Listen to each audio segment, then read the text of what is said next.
We make way for the Hall of Fame coach, Jay Wright. Of course, becoming a Hall of Fame coach at Villanova, and got to see some of his players on display. What are you like being around you if we were watching the game? Good question, Dan. I sit at home alone with my wife, and it's like I'm watching a game film after a game. I'm getting a little crazy with some decisions sometimes that our guys make, but I got my wife there to just say like, "Chill, man. Just settle down, man. Settle down." Are you yelling at the TV? I'm more like yelling at the guys, like Mikal, what are you doing? It just and then calm myself. I kind of expect excellence from them as I did when I was coaching them, but I'm just a fan. That's why I sit by myself so nobody has to deal with it. Especially Mikhail doesn't have to deal with it. What'd you say to Josh Hart after game 4, where he could have been the reason or one of the reasons why they lost that game in the closing minutes? Oh, damn. That was the only game I went to. That was an incredible experience in itself. But I was down on the court after the game, and he came up to me from behind, and he said, I was talking to Tim Thomas and Rick Brunson. He came up to me from behind. He said, "I know, coach. I blew a layup, but I didn't box out. I know." And I was like, "Yo, dude, I'm not here to yell at you, man. I'm proud of you. I'm not here to yell at you." When did you know that you had something special with these players? Not just Brunson, but, Bridges with Hart. Each one of them was different. Like there was a time when Jalen Brunson was a freshman, he came in really highly touted. Ryan Archidiakono was our starting point guard at the time. He was a senior, and Jalen won. We were in a preseason NIT. Jalen won the MVP. I think he won the MVP. Yeah, he did. And he was kind of playing to win the MVP as a freshman. And the other guys on the team afterwards kind of laughed at him, like, "Dude, you got the MVP, but it was about we all could have done it, but we were trying to win the tournament." And he got it right away. Like he didn't right after that, he completely changed. And Mikal Bridges used to go against Josh Hart in practice, and I watched Josh just beat the hell out of him. And because Mikal was skinny, he was redshirting his freshman year, and Josh was always strong. And Mikal would always just get right back up, never complain, come right back at him. And we all in his sit out year, we all said like this is something special. And Josh, as a freshman, would just take huge shots. I remember at Purdue just taking shots that you would say, "Oh my God, no." And then they go in and you just be like, all right, Josh. He had that from the beginning. And so with each one of them, you knew they were special at a certain point. And with Jalen, I talked to Calipari last week. He said that you guys were competing, that you both were recruiting Jalen Brunson. Uh, Yeah. did he call you, I think, from a tournament like West Virginia and said, "Hey, I'm coming after the same guy you're going after"? Yeah, we always did. We would always talk about recruiting, and we never beat him ever for a recruit. But usually the guys we would get that he was recruiting, at some point he would make a decision to go after somebody else. He even has a place at the Jersey Shore in Lavallette and not in Ocean City where I go to because he was looking in Ocean City, and I said, "Dude, I have to deal with you all year. I can't come down to my Jersey Shore spot and look at you again. So you can't stay in Ocean City. Pick anywhere but Ocean City." But it's really true. We never beat them. There was a point at the end, I can't remember who they got, but somebody, they kind of went in another direction, which allowed us to kind of get Jalen. But we were talking the whole time. We're talking to Jay Wright, Hall of Fame coach and former Villanova head coach, winning national championships there.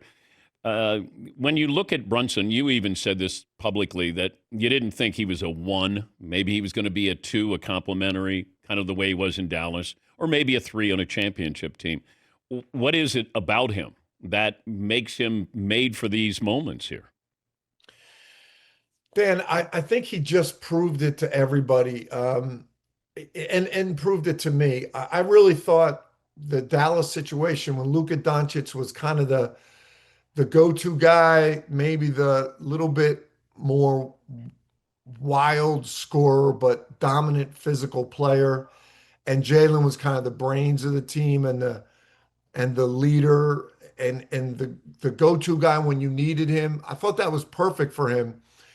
And when he made the decision to go to New York, I never we talked. I don't think he asked my opinion. I think he was just kind of talking it through, kind of telling me what he was going to do.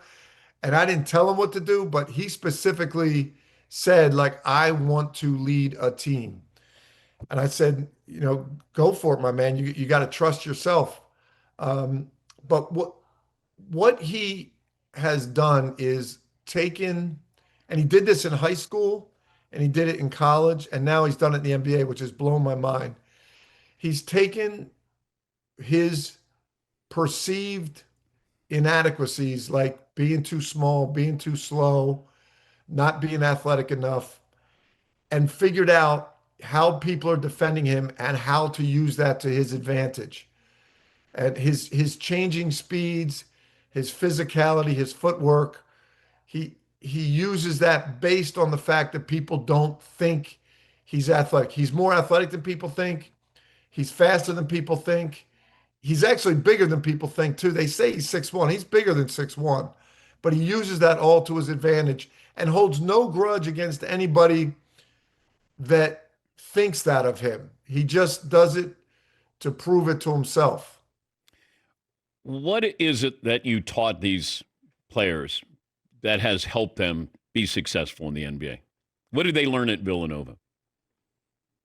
I think, first of all, they brought a lot to the table, especially all three of them have parents that would say to them when they would struggle, what does coach say?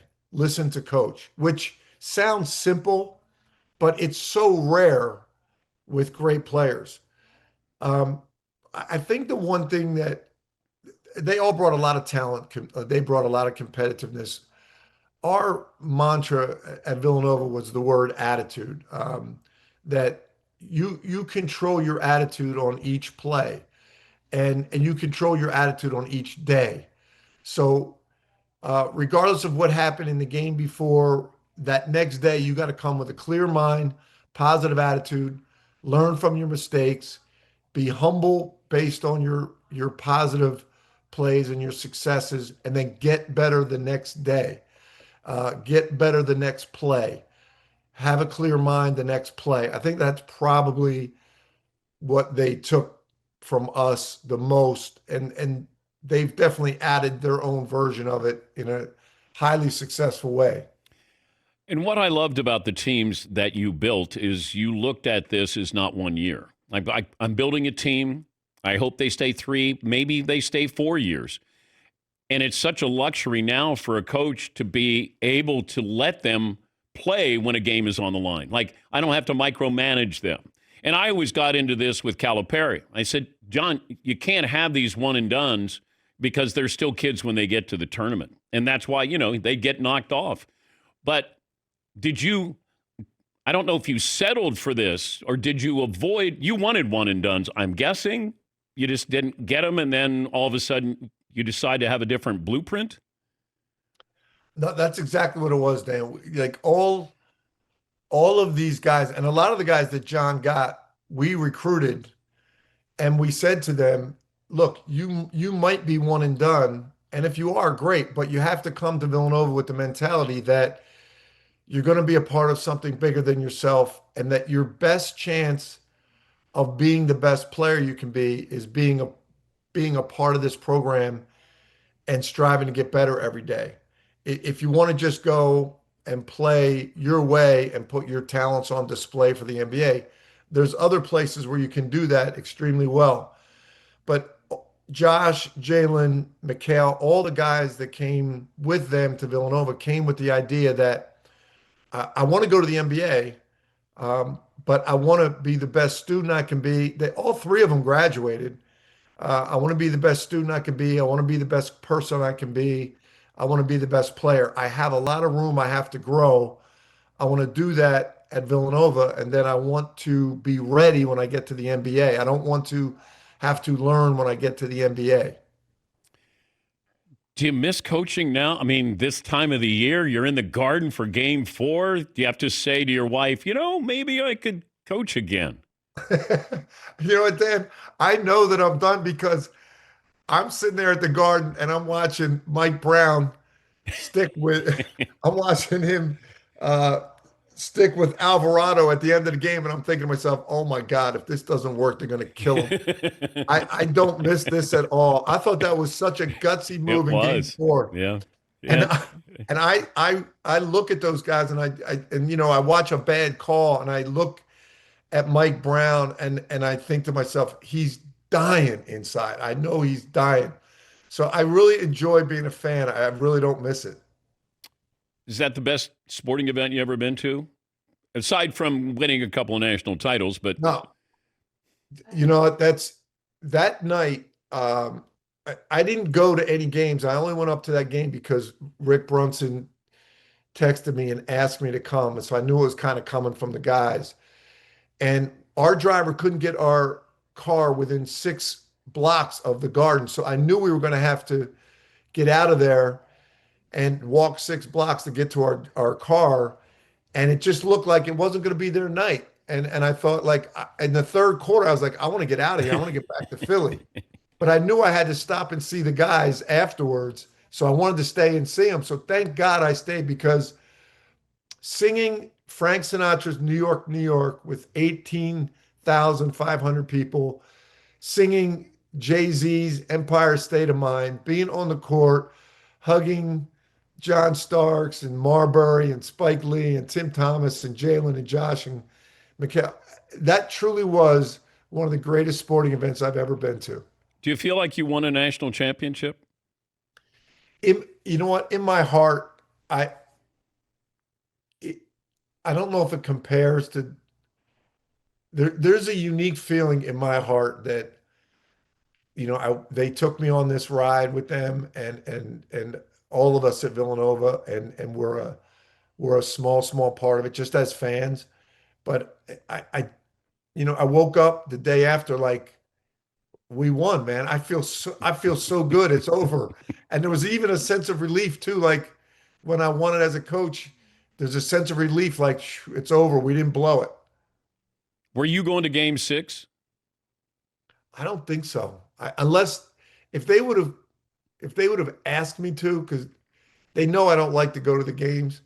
If they would have asked me to, I would have. But I think they were so focused in, dialed in. I think they were beyond like worrying about me at that point. So I probably not. You had a suit on. It was like you were ready to coach.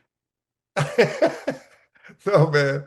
I was a pure fan and enjoying every minute of it. And actually at Game 4, I got sick to sit next to Billy Lang, who was one of our former assistants at Villanova, who's now on the Knicks staff. He's in development. And to have him on one side, Patty on the other, watching those guys, it was really one of the best sporting events I've ever seen in my life and experienced. And I've never done it like that as a fan. Well, congratulations. Whatever part you take in this, well deserved, because those players, they have something different. Maybe not the best players, but they're the best players in the moment for that team, and you certainly felt that way watching them. But congratulations, Coach. Thanks, Dan. Great being with you, buddy.